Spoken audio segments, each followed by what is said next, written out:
Hello everyone.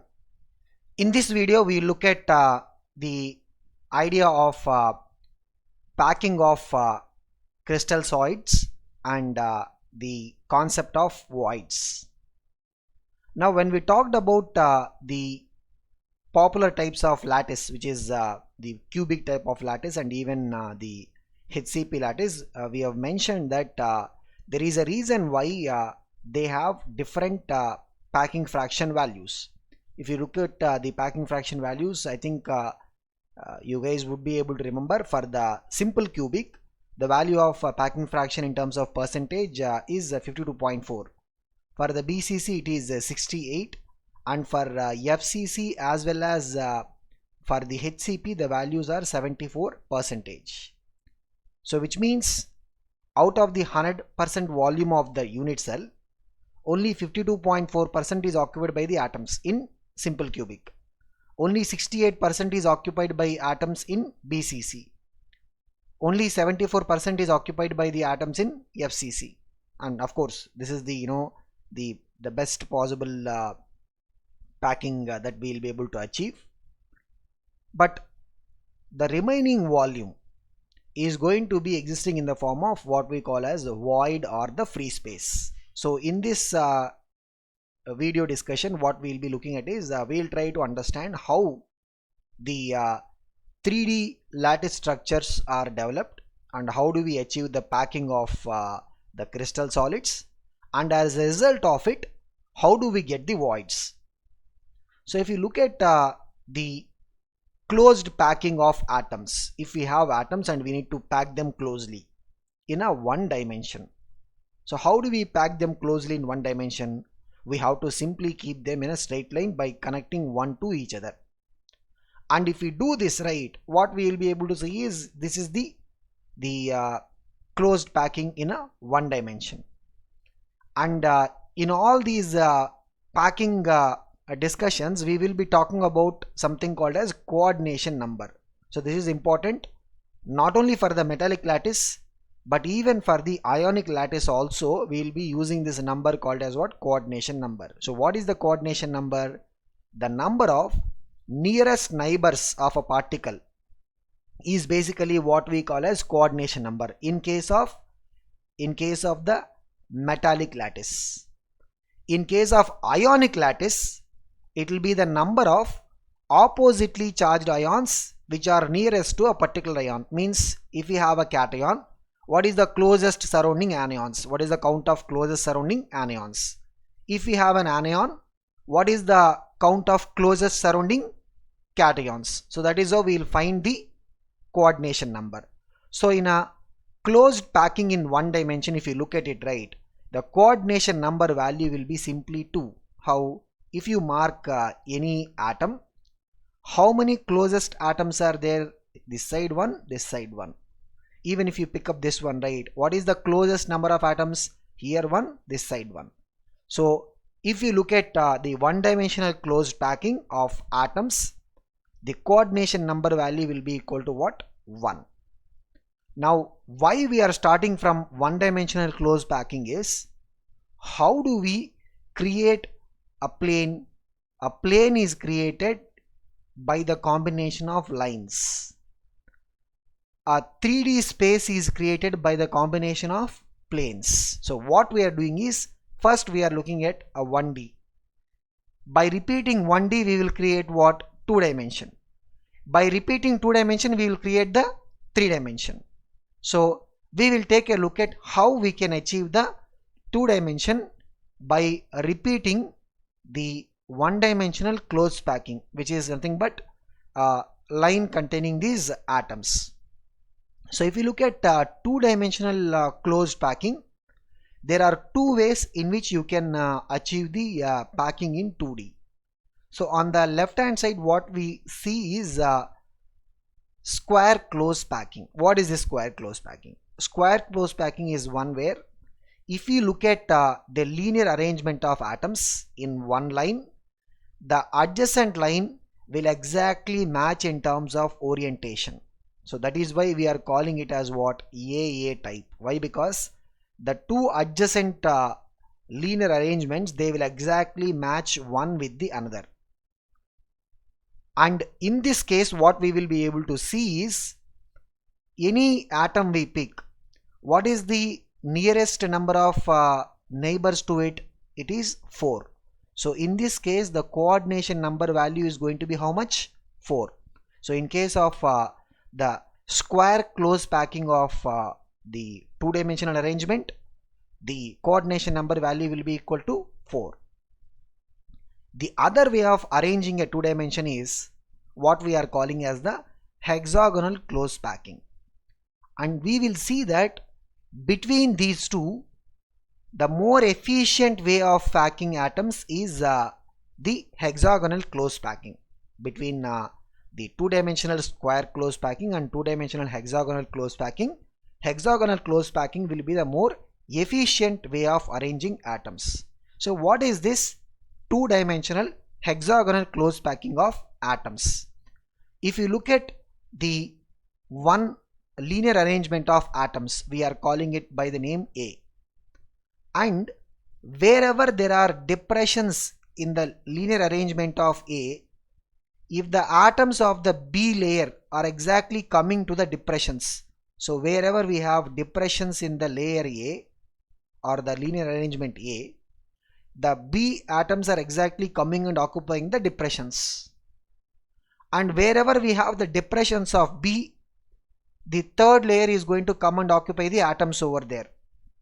Which means what we can see is clearly the first line and the third line, they will be exactly similar in terms of the orientation. Second line and the fourth line will be exactly similar in terms of the orientation. So this way we can just observe that the gaps are lesser over here. So we see that when we compare the square close packing and the hexagonal close packing, what we can see is here we have the number of gaps and even the gap size is more, whereas here the gap size is actually lesser. And that is the reason why we are calling this as what? More efficient closed packing when in the two dimension. And we can see over here this efficient packing is also resulting in a higher value for the coordination number. So here if you look at it, right, the coordination number value will be coming as 6. How? You mark any atom, what is the closest neighbors to it? 1, 2, 3, 4, here 5 and then 6. So in case of the hexagonal close packing, you know why the name hexagonal has come? Any atom you mark, the nearest neighbors, right, they will be in the form of hexagon. Why this is called as square close packing? Any atom you mark, the nearest neighbors will be in which form? They will be in the square form.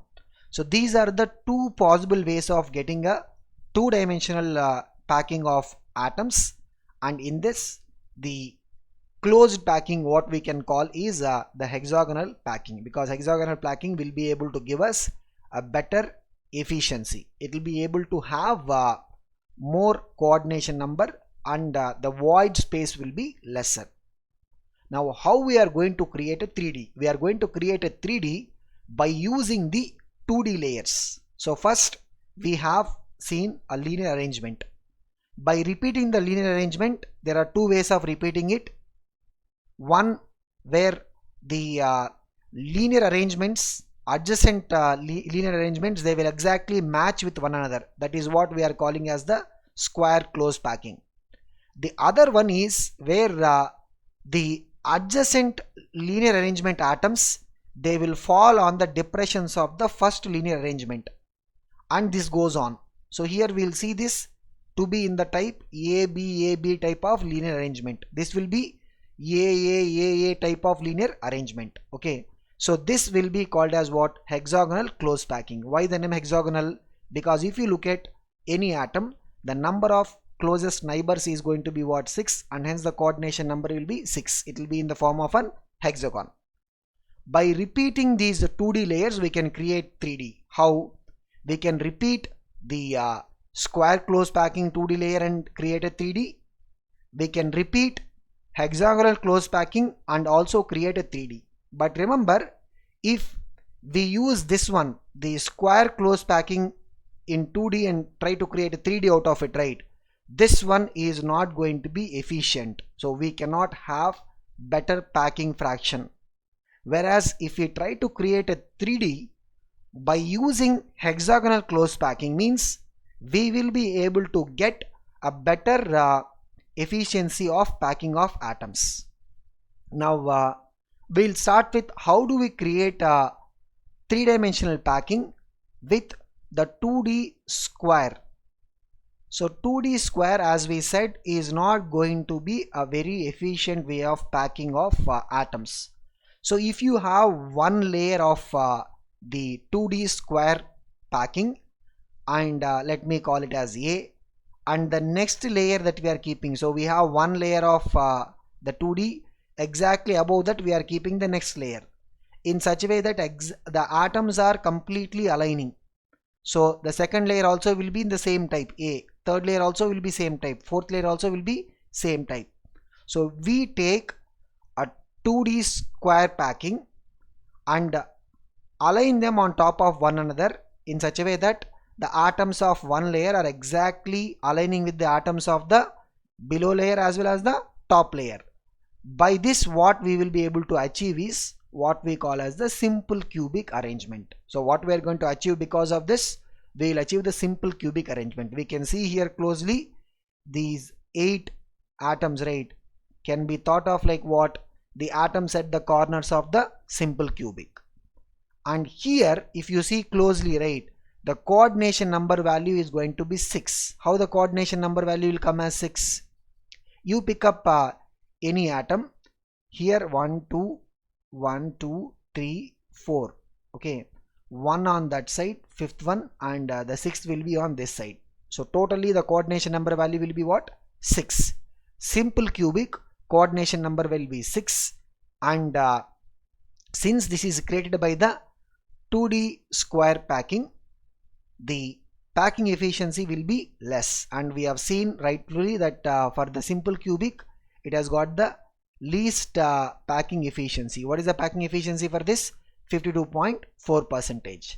So this is what we have as the arrangement of 2D square packing to achieve the simple cubic.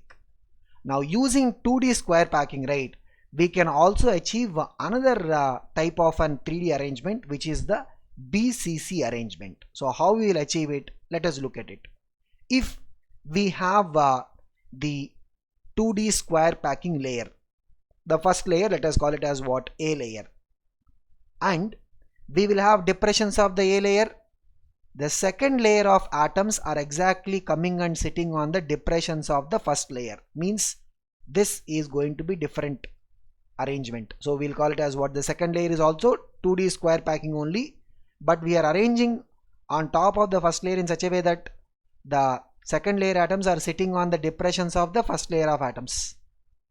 Then the third layer is going to come and sit on the depressions of the second layer, means exactly the third layer and first layer will be aligning, means this will be of the type AB type.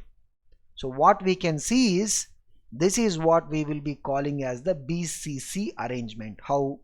If you see it, 1 2 3 4, there are going to be 4 more atoms coming over here, 1 2 3 4, and at the body center we have got one sphere. So what we see is this is like the layer 1, 4 atoms, layer 3, and the layer 2 central atom will be sitting in the body center. So in BCC, as we can see, for this atom, right, what is the closest neighbors? 8. So the coordination number in case of BCC is going to be how much? 8. So we will achieve BCC also by using what? By using the 2D square packing arrangement. Hence this is also not going to be an efficient way of packing atoms in a 3-dimensional space. That is the reason why for the BCC also, right, the packing efficiency will not be very much high. It will be how much? 68%. So clear, guys? So we have seen how we can create a simple cubic, how we can create a BCC. Now what we'll do is we'll come to the best possible packing of atoms in 3D, which we achieve either by the structure of HCP or FCC. FCC is also called as what? Cubic close packing, CCP. So we'll see how we are going to achieve it. And both these 3D arrangements, they are achieved by using two-dimensional hexagonal close pack layers.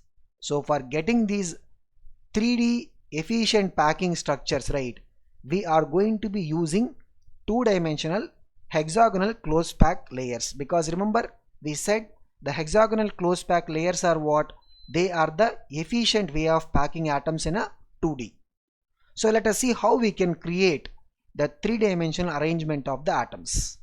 So we have the first layer of the hexagonal close packing, which is in a 2D, and the second layer of atoms we keep in such a way that the second layer of atoms are sitting on the depressions of the first layer. Always this is how we'll achieve the efficient packing. So the second layer of atoms are sitting on the depressions of the first layer. Now as a result of it, right, we are going to be getting two kinds of voids or spaces. We will call one of them as the tetrahedral void and the other one as the octahedral void.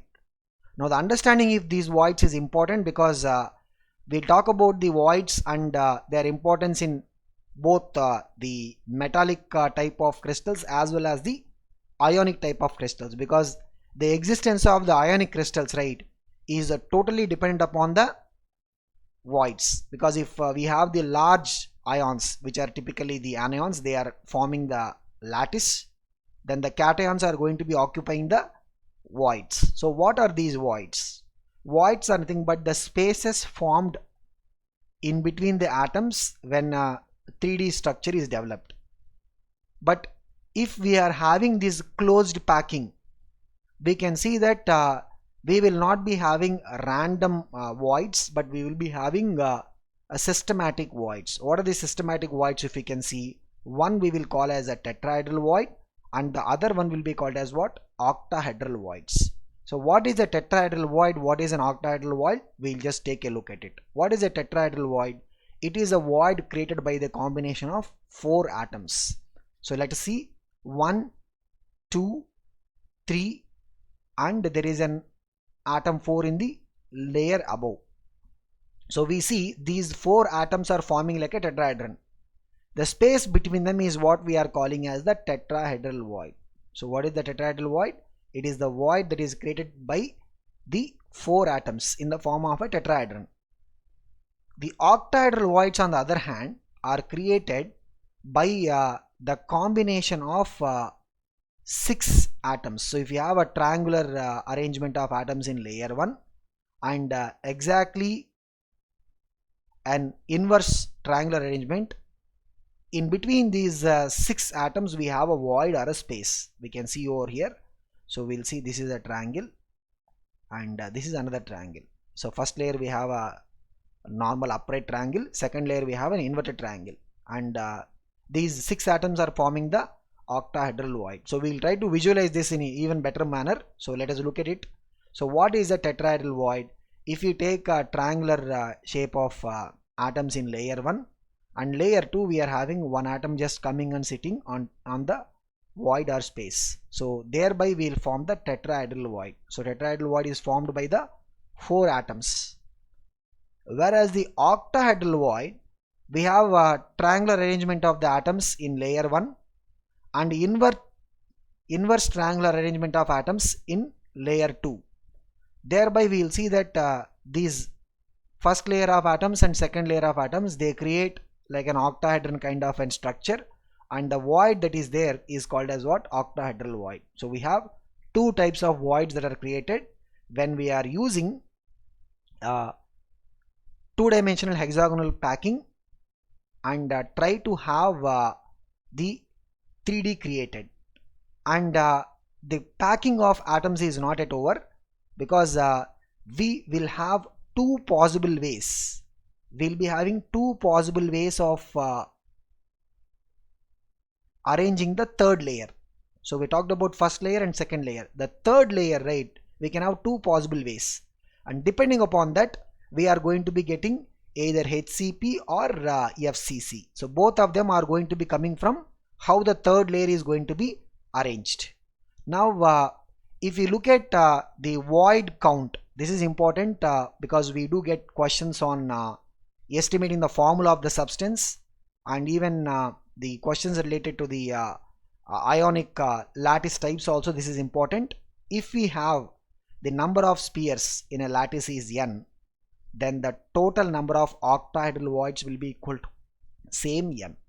If the number of lattice points is n, the number of octahedral voids will be equal to what? N. And the number of tetrahedral voids will be 2n. It will be double.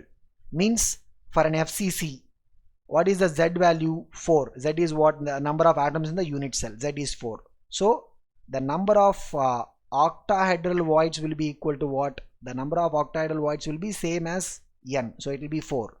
Number of tetrahedral voids will be equal to what? Number of tetrahedral voids will be 2 times of 4, means it is going to be 8. So this is how we will be having the count of octahedral voids and count of tetrahedral voids. If you look at, say for example, BCC. In a BCC, what is the Z value? 2. Effective count of atoms in the unit cell is what? 2. So octahedral voids, what will be the number of octahedral voids? It will be simply 2, because octahedral voids is equal to number of atoms in the unit cell. And what about the tetrahedral voids? The number of tetrahedral voids will be 2n, means it is going to be what? 2 2s are 4. So this is how we will find the number of octahedral voids and number of tetrahedral voids. Okay.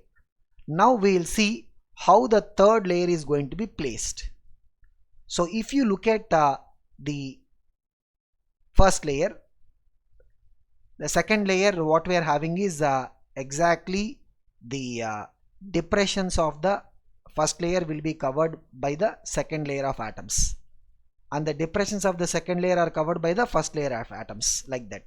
If we have the third layer similar to the first layer, then such an arrangement, and the second layer will be similar to what? Fourth layer. So this arrangement is what we call as the AB-AB type of arrangement. And the AB-AB type of arrangement, right, is what gives us the hexagonal close packing. So what gives us the hexagonal close packing? It is the AB-AB type of arrangement. So if you look at it in a simple way, right, how do we create the hexagonal close packing? Hexagonal close packing is achieved by covering of the tetrahedral voids. How do we cover the tetrahedral voids? If you see here, the 3 atoms in the layer B and the red atom over here, they are creating the tetrahedral void, and the red atom of the third layer, right, is exactly coming and closing the tetrahedral void. So this is what we will be having as the hexagonal close packing.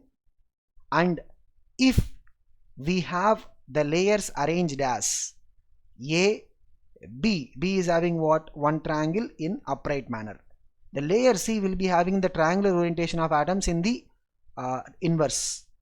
So we have the third layer not exactly matching as the first layer. So what we have is A, B, C, and then A comes. So this type of arrangement, right, is what will be creating by covering up of the octahedral voids. If you see the layer B and C, right, these 3 atoms and these 3 atoms, they are like, you know, a triangle, upright triangle and inverse triangle. They create what?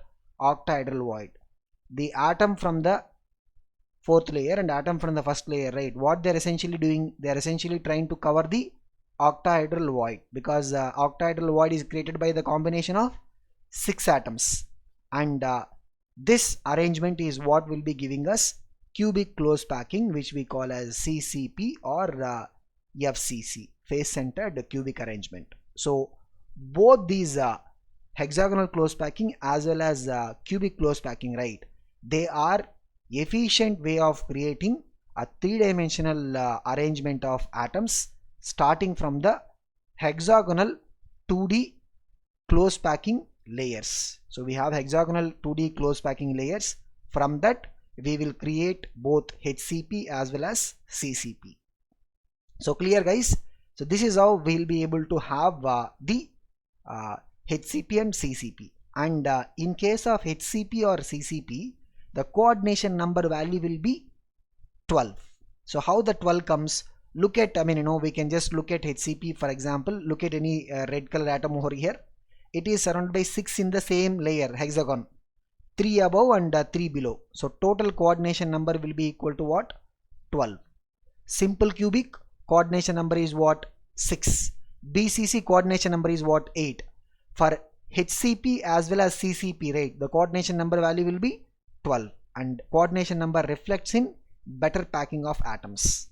So we'll achieve hexagonal close packing by covering up of the tetrahedral voids, and we'll achieve the cubic close packing by covering up of the octahedral voids. Now we look at some questions that can be expected on the finding of formula of a substance. This is a very standard model of question.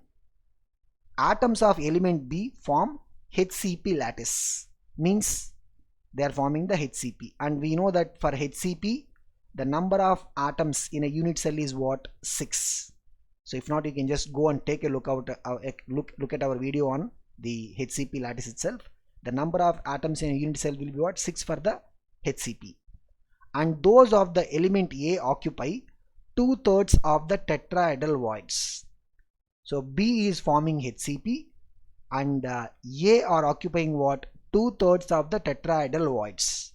What is the formula of the compound formed by A and B? So how we are going to get it? These kind of questions, right? First we have to identify what is the count of these atoms, and then try and find out what is the simplest ratio that is going to give us what is the formula of the compound.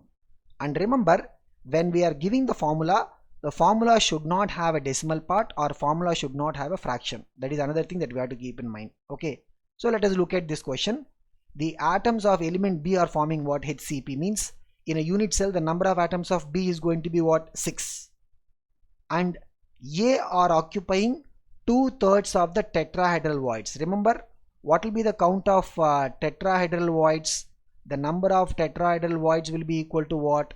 Just now we have the formula 2n, means the lattice points are 6, means it is going to be what? Number of tetrahedral voids are 12, but all the tetrahedral voids are not occupied. How much is occupied? Only 2/3 of the tetrahedral voids are occupied, means 2/3 of this 12 is occupied. So how much is the A count? 3 1s are 3 4s are. So A is 8, B is 6. So what is the simplest ratio? A is 8, B is 6, right? So we can see 2 4s are 2 3s are. So what is the simplest formula? A4 B3. So we will not be able to convert this into fraction or decimal number. Always the formula should be having the count of atoms in the integer. So the answer for this is what? A4 B3. In some other question, right, let us say we'll get like this. I mean, this is just one example that I'm giving. If we get it like x 7/5 and y is 1, like this it comes, then we will not say that the formula is x 7/5 or y 1. That will not be the formula. What we have to do is we have to convert this into integer. How we can convert this into integer? By multiplying both of them by the denominator. So we multiply by 5 means it will be cancelled. Here it will come as what? 5. So we will say x7 y5. So always when we are asked to give the formula, we should give the formula with the atoms count represented by the integers. Okay, so we will move on to the next question. So this is a very standard model of question, guys, you know, in various competitive examinations, both medical entrances as well as in JEE also. They have asked questions quite a number of years.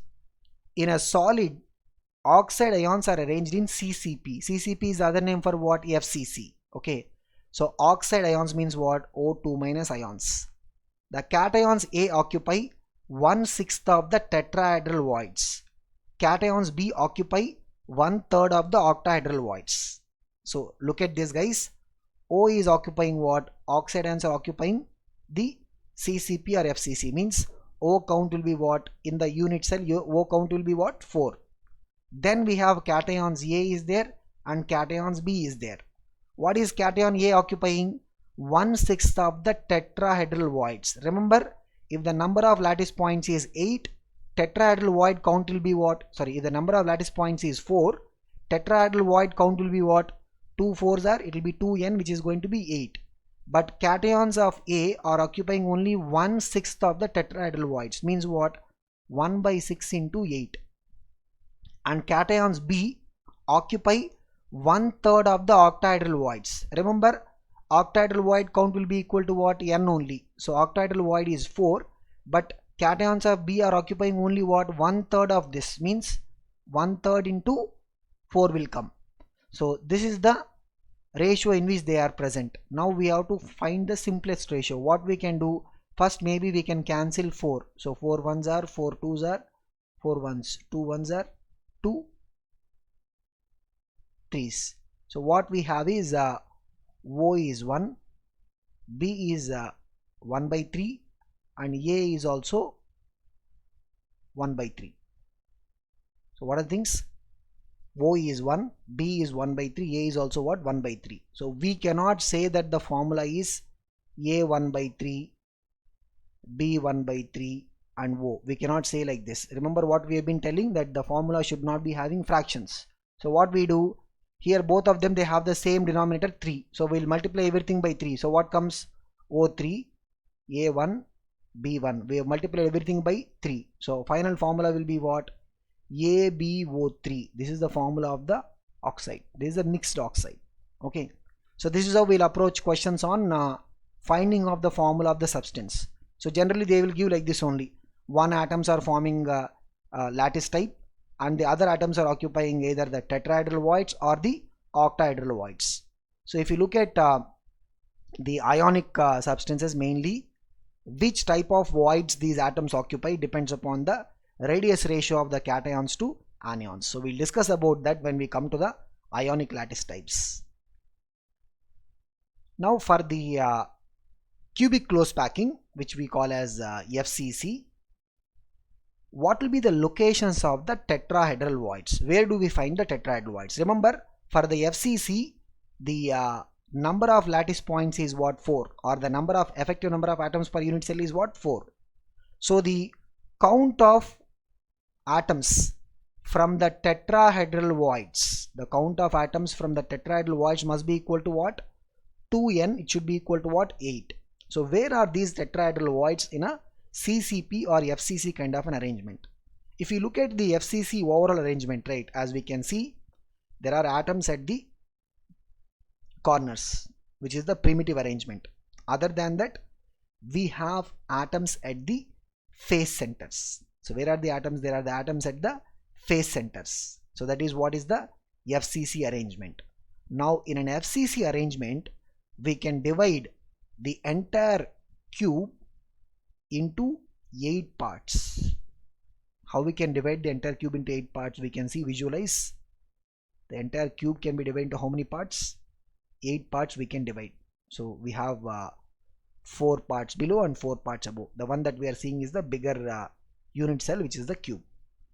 And each of these 8 parts, right, think about the space inside these 8 parts. If we have an atom located inside the space of these 8 parts, so how many such spaces are going to come? Totally 8 such spaces are going to come. So we are dividing the cube into 8 parts, and there will be each of these smaller cubes, so to say, each of the smaller cubes, right, the smaller cube within, we will have one tetrahedral void. So within each of these 8 smaller cubes, there will be one tetrahedral void. So this will be totally belonging to that particular unit cell, because that is not shared at all. So the total count of tetrahedral voids becomes what? It will become 8. So here also, the way the atoms are shared, the voids also can be shared. It is not like, the voids will be entirely belonging to one unit cell. Voids also can be shared if they are on the periphery. But here what happens is, since these are within the volume of the unit cell, these will not be shared. So this is where we will find the tetrahedral voids.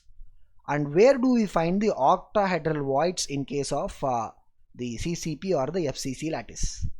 So octahedral voids, so since the number of lattice points is what? 4 for the CCP or FCC.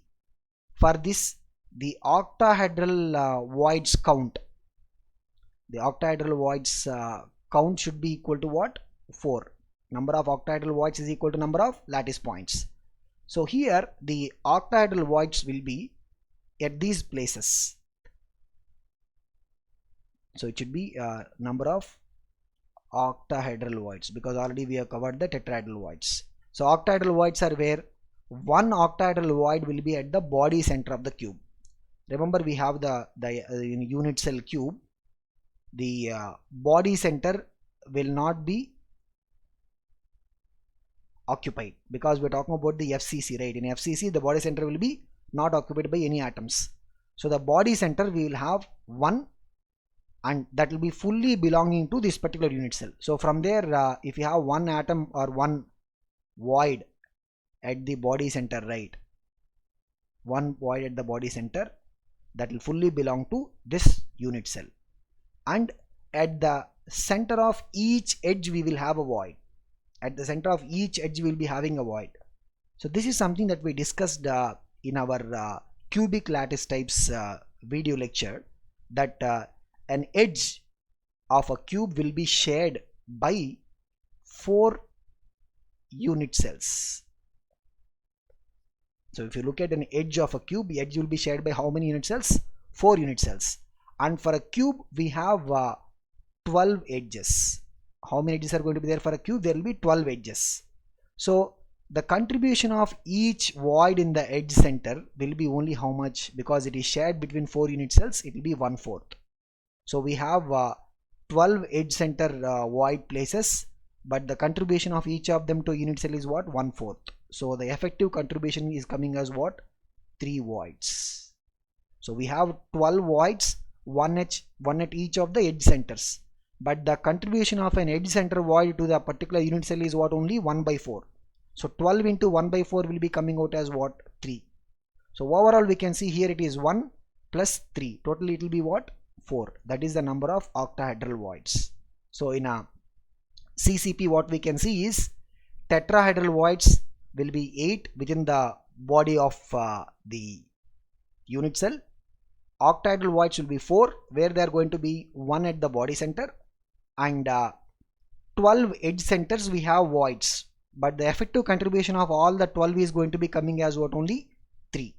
So this is how we'll have the arrangement of the tetrahedral voids and the octahedral voids in a CCP or FCC kind of an arrangement. And the understanding of the voids is important, because based on this only we will be able to get into our next part of the lecture, which is the ionic lattice types.